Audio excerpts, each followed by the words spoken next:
Hello friends, my name is Himanshu Goyal और स्वागत है आपका मेरे चैनल में देखो और सीखो जीएसटी और इनकम टैक्स में। सो गाइस, आज मैं आप लोगों के साथ कुछ फंक्शनलिटीज़ डिस्कस करने वाला हूं जो जीएसटी पोर्टल पर डिप्लॉयड की जाने वाली हैं और आपको अवेलेबल होंगी जुलाई 2021 में।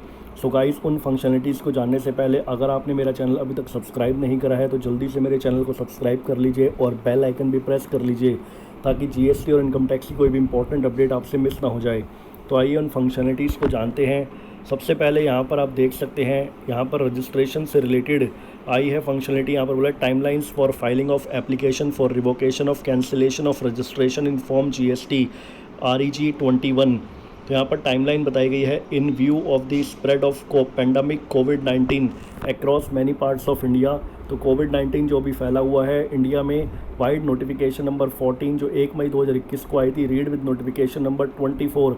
तो नोटिफिकेशन नंबर 14 और नोटिफिकेशन नंबर 24 को दोनों को साथ पढ़ना है।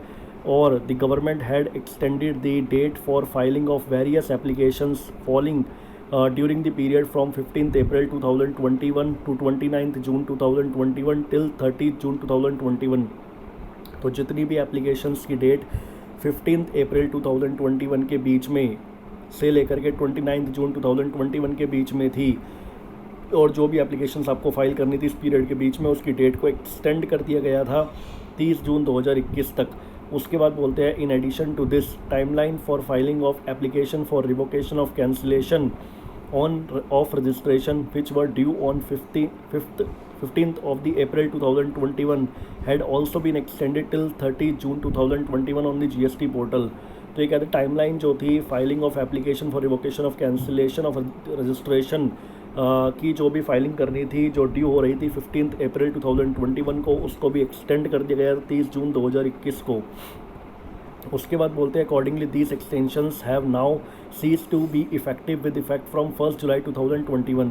तो ये जितनी भी एक्सटेंशन दी गई थी वो सारी की सारी अब सीज हो रही हैं 1 जुलाई 2021 से। And timeline for filing of application for revocation of cancellation is now change to 90 days. तो अब जो रिवोकेशन आपको करना होता है जब आपका जीएसटी नंबर कैंसिल हो जाता है, रिवोकेशन ऑफ कैंसिलेशन, अब उसकी जो टाइमलाइन है वो वापस 90 डेज़ की कर दी गई है जो जैसे पहले थी। on the GST portal from date of order of cancellation of registration in form GST REG 19। तो जैसे ही आपको order of cancellation of registration मिलता है इन फॉर्म GST REG 19 तो उसके 90 डेज़ के अंदर आपको अपना रिवोकेशन कराना होगा GST पोर्टल पर। उसके बाद बोलते हैं सेकंड जो आया है वो रिटर्न्स के अंदर आया है, information regarding late fees payable provided in form GSTR 10। तो ये बहुत ही इंपॉर्टेंट फंक्शनलिटी आने वाली है जुलाई 2021 में। इसमें बोला है कि tax payers whose registration is cancelled at the time of filing of last return in form GSTR 10। तो जब टैक्स पेयर का GST रजिस्ट्रेशन कैंसिल हो जाता है और जब वो अपनी लास्ट रिटर्न फाइल करता है GSTR 10 will now be provided with details. तो उसमें डिटेल्स प्रोवाइड की जाती हैं of late fees payable by them, जो भी उन्होंने लेट फीस पेबल करी होगी for the delayed filing of any of the previous returns और statement in a table for their assistant in filing of said return by them.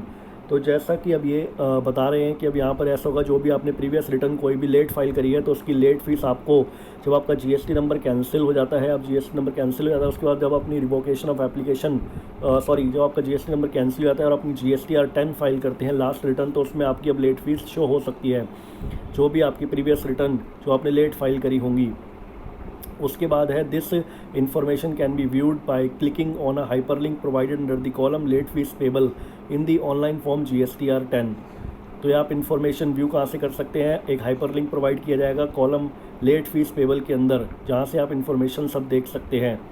उसके बाद जो तीसरा है रिटर्न्स के अंदर है auto population of data in form GSTR 11 on the basis of form GSTR 1 और 5 फाइल्ड बाय देयर सप्लायर्स। तो अब ऑटो पॉपुलेशन होगा GSTR 11 में data, auto population of data in form GSTR 11। तो फॉर्म GSTR 11 में होगा कहाँ से, GSTR 1 और 5 से। The UIN holder file details of their inward supplies in form GSTR 11 on a quarterly basis.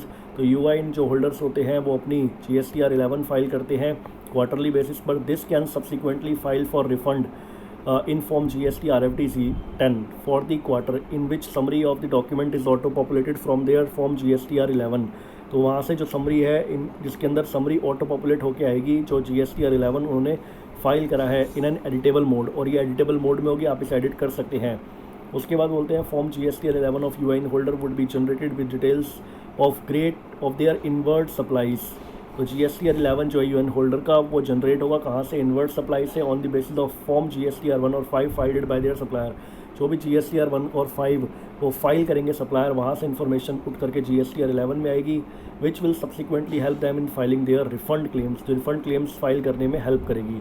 So guys ये कुछ इंपॉर्टेंट फंक्शनलिटीज़ हैं जो GST पोर्टल पर आने वाली हैं जुलाई 2021 में। सो गाइस इसी के साथ मैं अपनी वीडियो क्लोज करना चाहूँगा। अगर आपको मेरी वीडियो अच्छी लगे तो उसे लाइक एंड शेयर जरूर करें। Thank you guys, thank you for watching this.